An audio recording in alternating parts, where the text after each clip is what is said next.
A round of applause for the friendships that have made it this far and the ones that have not. But I'm not here to talk about me. Let's talk about 2026. By the way, I'm really loving this Medicube Zero Pore Pad. I've been influenced and I don't regret it at all. It's very soft on the skin. But back to friendships in 2026. It's very surprising to see that people are still choosing friendships simply because of their financial status or what they have achieved so far.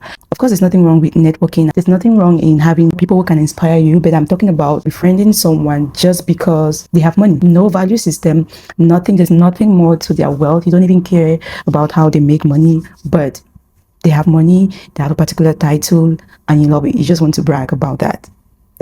That is very funny behavior. At a certain point in your life, especially when you're hitting your late 20s and you're entering into your 30s and your 30s and so forth, you're thinking long term, what's my life going to look like in my 60s? Am I going to have a community?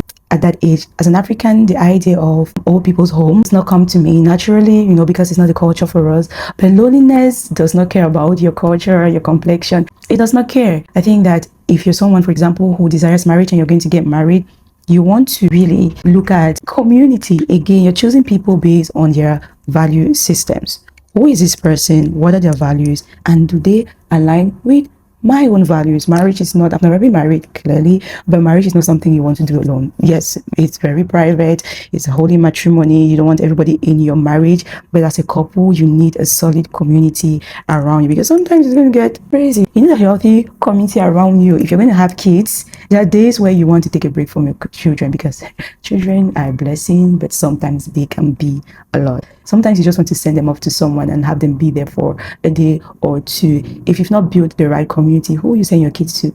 What do they teach your own children?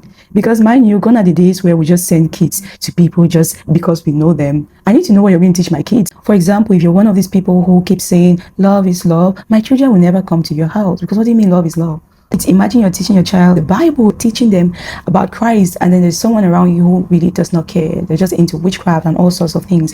And even if they're not into witchcraft, your character is questionable. It's really not about just money. It's about value systems. And I don't care how much money you make. Well, maybe because I'm not being exposed to money, but I'm praying for my heart.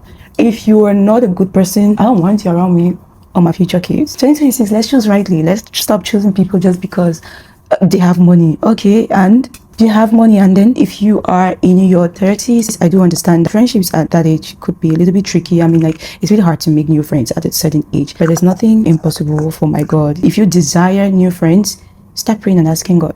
If you're choosing friendships, it should be more than just money. Value systems. Think long term. At the age of 16, who are you going to be hanging out with? Who?